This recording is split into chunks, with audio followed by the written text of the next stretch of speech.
Apresentamos a seguir mais um tipo de falácia, ou seja, um tipo de argumento que é irreparável. Vamos falar das falácias que correspondem aos argumentos que violam as regras da discussão racional. Mas aí então surge a seguinte questão: afinal de contas, quando é que uma discussão é racional? E quando é que uma discussão não é racional? É claro que dá para saber quando estamos nos extremos, quando estamos ali no âmbito da racionalidade e no âmbito da irracionalidade. Os extremos dá para identificar com certa facilidade. Mas e aqui no meio? Olha, difícil saber onde está exatamente a fronteira entre o racional e o irracional.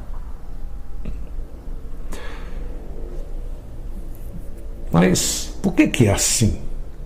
Olha só, por exemplo, às vezes pode parecer que a outra pessoa nem está compreendendo o assunto da argumentação.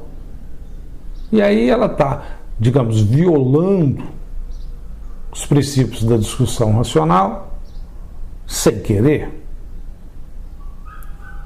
Puxa, observe que, nesse caso, podem ocorrer falácias até mesmo de forma, digamos, involuntária. Mas também, às vezes, a pessoa está querendo mesmo tumultuar, enganar. E nesse contexto, então, o que fazer?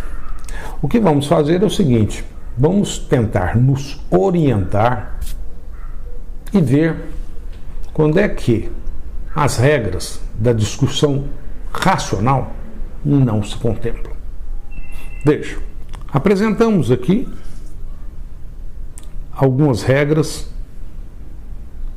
que violam a discussão racional. Apresentamos aqui 6 tópicos. Os 2 primeiros correspondem, em geral, a falácias legítimas. A primeira delas, a primeira falácia, é a petição de princípio. Nesse caso, as premissas não são mais plausíveis que a conclusão. Ou seja, na implicação que corresponde ao argumento, tenho muito mais dúvidas sobre a veracidade das premissas do que sobre a veracidade da conclusão. Então, não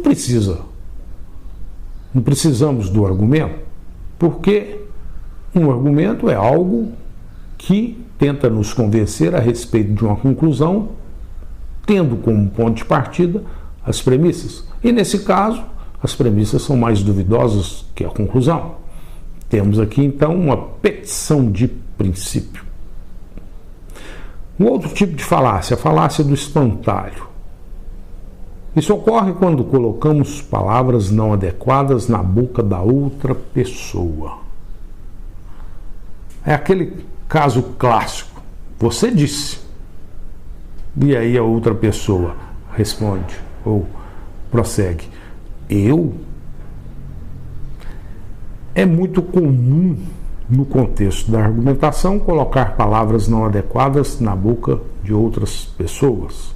Pense nos políticos, por exemplo. Temos então aqui uma falácia legítima, a falácia do espantalho.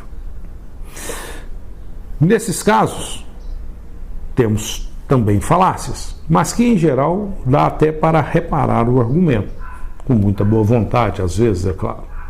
Por exemplo, nesse caso, temos aqui uma falácia que ocorre porque mudamos ou tentamos mudar o ônus da prova.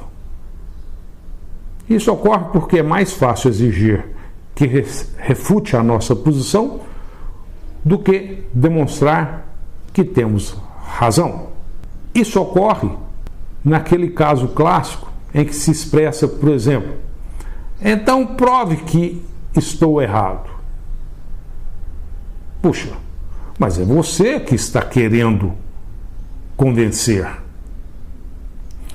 Outro tipo de falácia da irrelevância: afirmar sem prova que as premissas não são relevantes para a conclusão. Ou dizer, falar que as premissas não prestam. Mas como? Prove que as premissas não prestam. Outro tipo de falácia. Falácia que corresponde a afirmações enviesadas. O que significa isso? Ocultar afirmações duvidosas, utilizando artifícios de linguagem, palavras de efeito. Cuidado com esse tipo de falácia. Falácia das afirmações enviesadas. Usar palavras de efeito que, do ponto de vista da razão, não servem para nada, correspondem a apenas retóricas. Recorrer ao ridículo é também uma falácia que viola regras da discussão racional. Fazer o autor de uma afirmação ou a própria afirmação alvo do ridículo, de modo a persuadir. Isso ocorre quando se expressa coisas desse tipo. O cara é ridículo, não sabe nada. Expressar coisas desse tipo nos faz caminhar na direção de falácias. Isso não é racional. Então, observe que, nesses três casos, até dá para reparar. É fácil mostrar essa questão do ônus da prova, da irrelevância, de afirmações enviesadas e de recorrer ao ridículo. Podemos melhorar o argumento desconsiderando essas coisas ou mostrando claramente tais coisas. Como nem sempre é fácil saber se estamos violando as regras da discussão racional, o que vamos fazer é o seguinte, dar um exemplo. Dar um exemplo para ficar um pouco mais divertido. Vamos considerar um exemplo que é uma tentativa de persuasão. Observe. Considere esse argumento. Os estudantes que escolheram o Colégio Azul passam sempre nos melhores vestibulares. E que você está esperando para se matricular? Temos aqui uma propaganda do Colégio Azul, que é um argumento. Nesse argumento, temos uma conclusão oculta. Você deve estudar no Colégio Azul. Claro que ele está querendo nos convencer de estudar no Colégio Azul. Puxa, mas ele tem aqui também, nesse argumento, algumas premissas ocultas. Você quer cursar uma boa faculdade, por isso é que você precisa estudar no Colégio Azul, porque lá é muito bom. Outra coisa, está ali como premissa oculta de que os vestibulares de boas faculdades são difíceis. Difícil passar em boas faculdades. Por isso você precisa estudar no Colégio Azul. Lá é muito bom.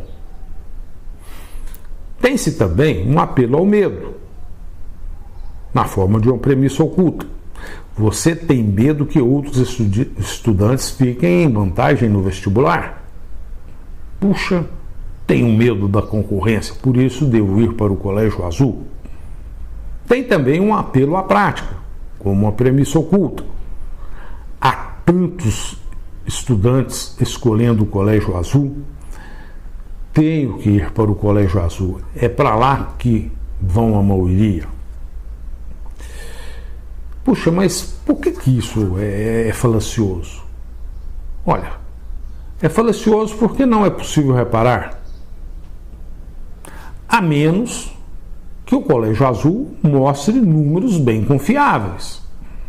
Puxa, tudo que foi dito aqui são coisas simplesmente ditas sem prova alguma, sem que se mostrem números confiáveis. E é isso mesmo. Propaganda, em geral, é assim mesmo. Por exemplo, poderíamos ir por outro caminho. Você pode aprender muito usando a internet, não necessariamente indo para o Colégio Azul. Não é a única opção, meu amigo. Hoje, na internet, tem-se aulas boas. Então, observe, em geral, propagandas desse jeito são falaciosas. Usam premissas ocultas, apelo ao medo, apelo à prática, simplesmente para nos convencer de algo.